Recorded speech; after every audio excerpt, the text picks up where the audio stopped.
Hi, my name is Delmarshae Walker. Welcome back to my channel. Hope everyone is having a great day today. I want to kind of piggyback on a video that I did Thursday about our Governor Ron DeSantis here in Florida. It was a group of people, Black people, that was saying that Ron DeSantis did not want African American studies taught in Florida, which is not true. It's just 6 things about that particular course that he did not agree with.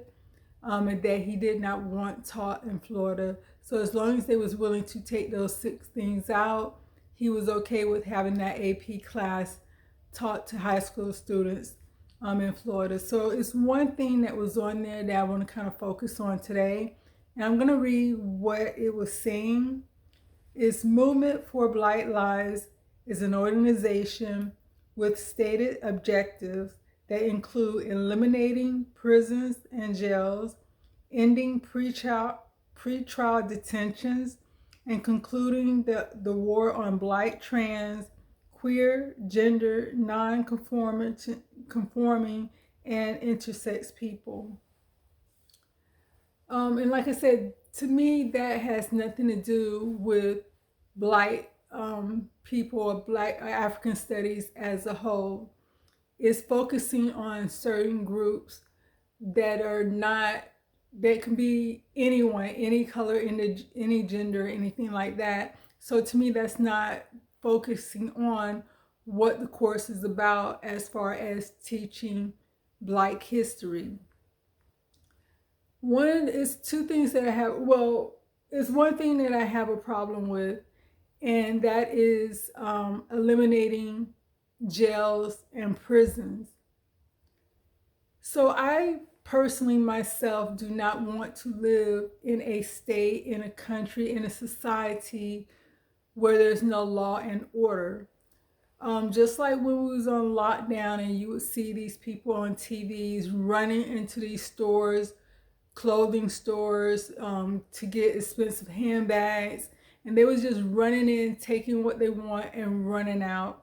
They was not getting arrested. They was not, and if they did get arrested, they would get released, and it was just chaos. And then it got to the point where they just started robbing regular people that was on the street.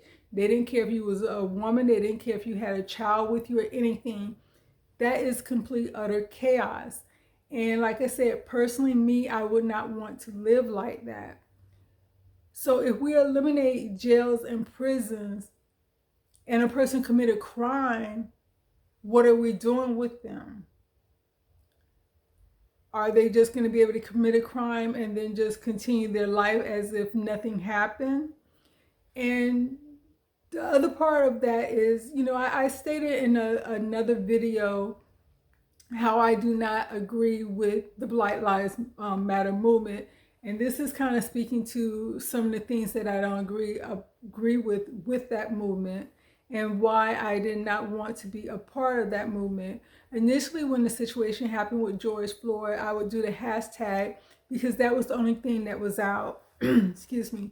That was the only thing that was out that would associate with that situation. So if I had something to say, I would add that hashtag. But once I really got to understand the organization itself, because it kind of, with me, it kind of felt like it just sprung up out of nowhere, and I really didn't understand exactly what it stood for.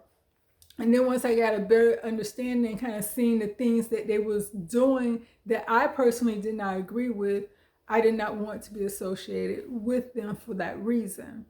Like I say, you have your own opinion, your own feelings. You do what you want, but I have to stand on what I truly believe, and that's why I personally don't want to be associated with that organization, because I don't feel like they're doing things for Black people as a whole. And like I said, if they eliminate jails and prisons, what are going to happen with these people?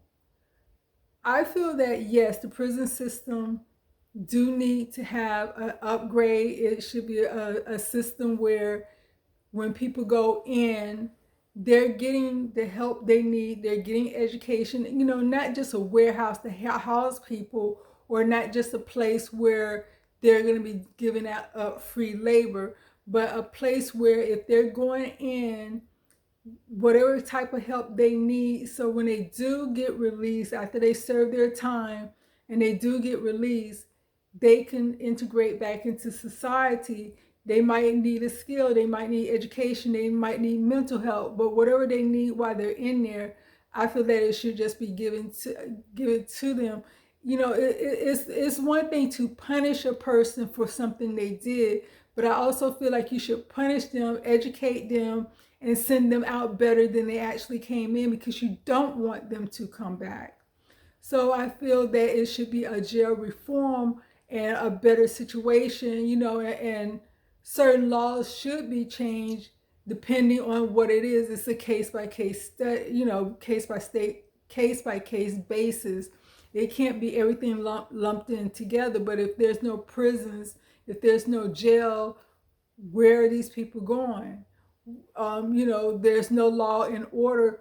Who's going to feel safe staying in whatever city, state that there is no jails, no laws or orders, no, police department? Yes, the police department, because we see what happened with the situation with just recently with Trey, with him being killed by, being to death basically by those police officers.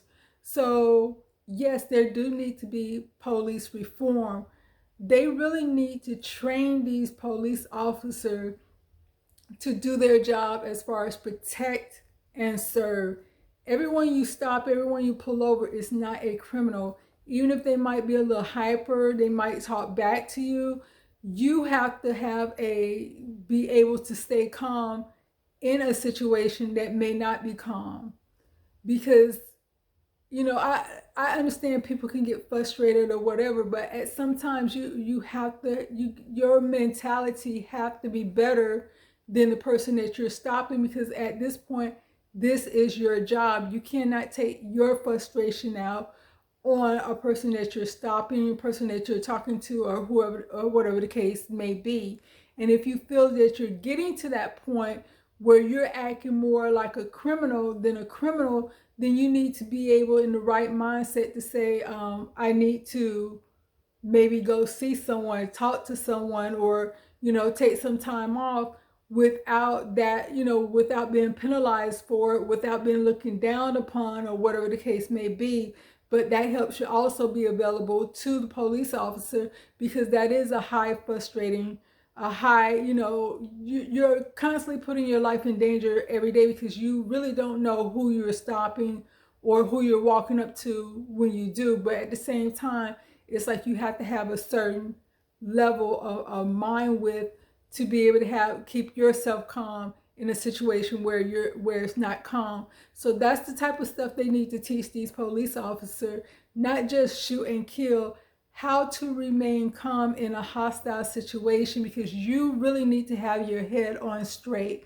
You really need to be able to assess the situation and make the best decision for that point in time.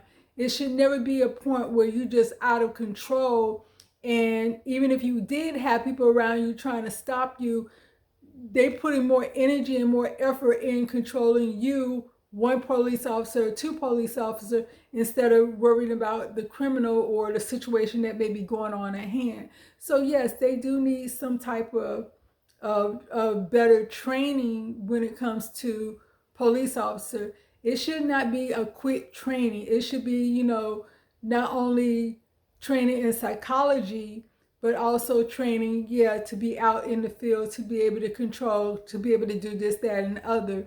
When you're a police officer, you should have the mindset, even though no one is told, I don't even care if a person say, oh, I don't see color or I don't see gender.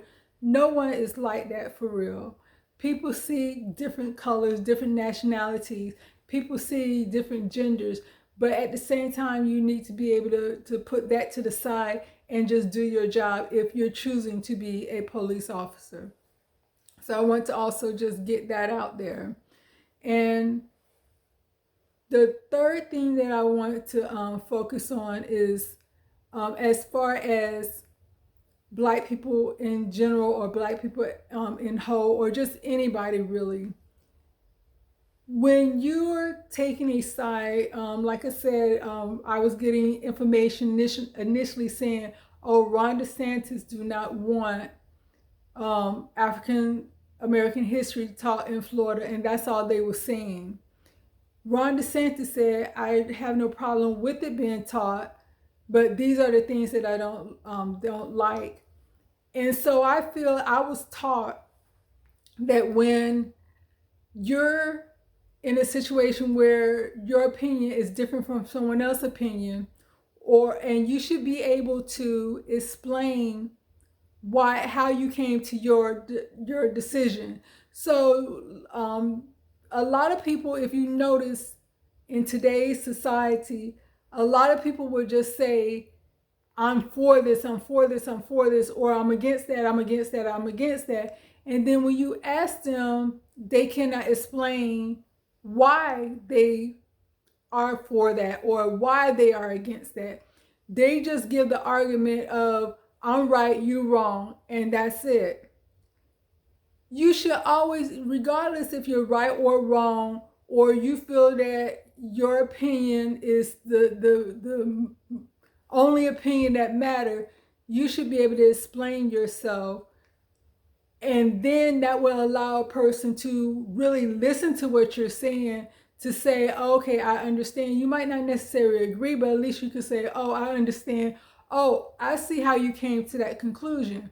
But if you cannot explain yourself, you cannot articulate exactly what you're feeling or why you agree this way or why you're so passionate about this situation, how do you expect anyone else to even try to or want to have a conversation with you when all you're doing is yelling and then just accusing people of being, oh, you're stupid, or you're trans, or you're phobic this or phobic that, or it's like they just want to throw words out there that really don't have any meaning if there's nothing behind it.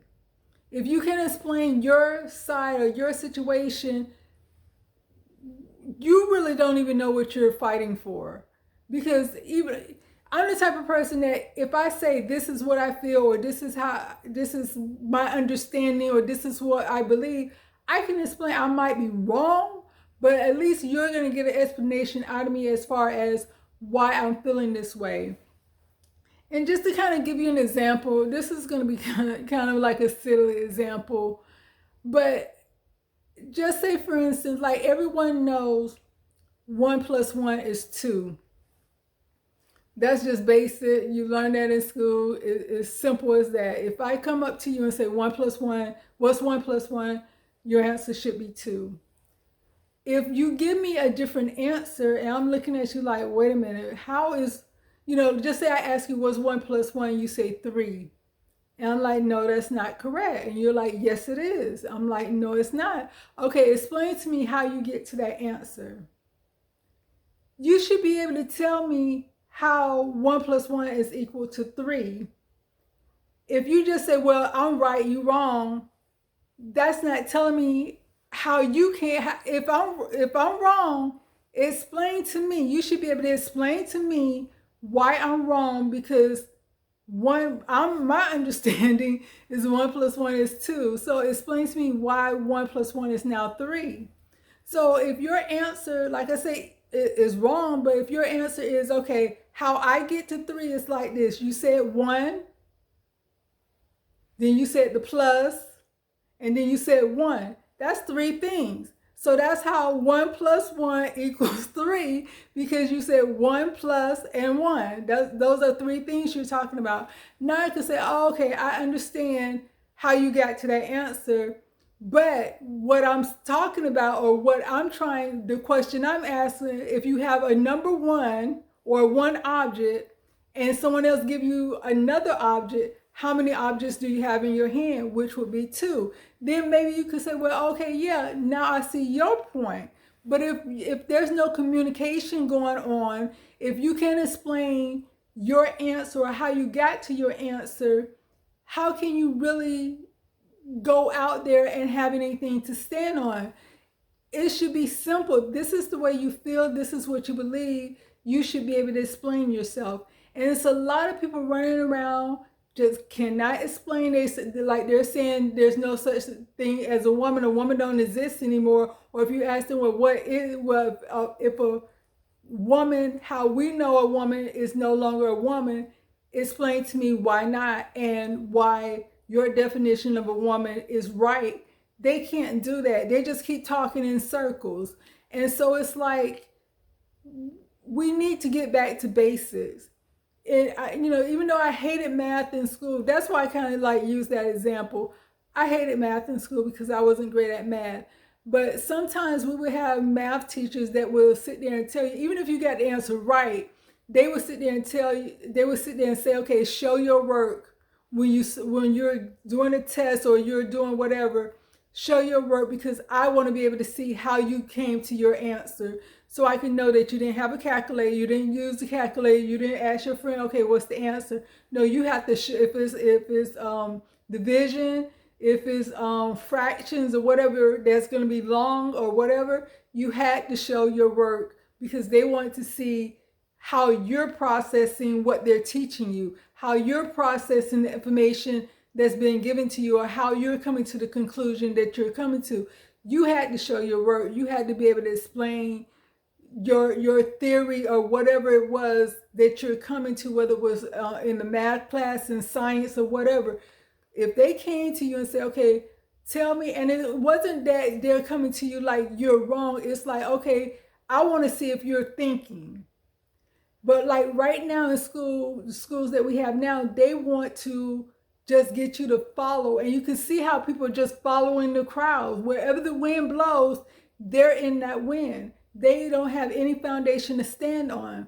And like I was saying in the other video I posted, in Florida, they want to teach kids how to think. You're not going to always be in the same situation. You're not going to always be in a group, but you should always be able to think a logical to how to get yourself out of this situation. Okay, if this and this is happening, what can I do, or what direction I can do? If your child is out there and they miss the bus, and maybe their phone is not fully charged, they should be able to think, okay, I'm out here, I missed my bus, I don't have a phone. What can I do to get in contact with my parents to let them know that I'm out here? So they're not panicking. They're in a situation that now they can functionally think for themselves. How can I get out of this situation that I find myself in? So like I said, we had to be able to explain ourselves. When I was in school growing up, we had to show our work. We had to explain how we came to this answer. Even if the answer was right, even if the answer was wrong, they still want to know, okay, how did you get to that answer? Based on all the information that you was given, what made you decide this, or what made you decide that? And that's how society needs to be now. If you cannot fully explain why you did something, why you're doing something, then you need to go reevaluate yourself as far as, why am I doing this? Why am I following the crowd? Why am I just repeating something I heard someone else say? What am I really standing on? Where's my foundation? What do I believe? Or why do I believe this way? So you need to kind of like do a self-check on you to see why you're so easily swayed one way or another. Regardless of who you're following, regardless of who you're listening to, you should be able to say, okay, I heard what this person said. I heard what this person said. I agree with one, I agree with the other. I like some of the points this person made. I like some of the points that this person made.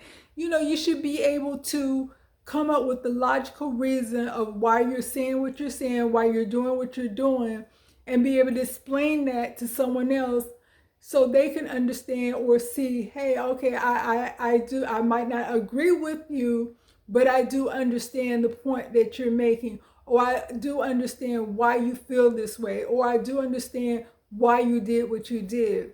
So sometimes, like I said, it's not about agreeing, it's about understanding. But a person cannot understand you if you can't even explain what you're thinking, or why you're doing what you're doing. So I just basically want to kind of get that out there. And I hope everyone is having a great day. Peace.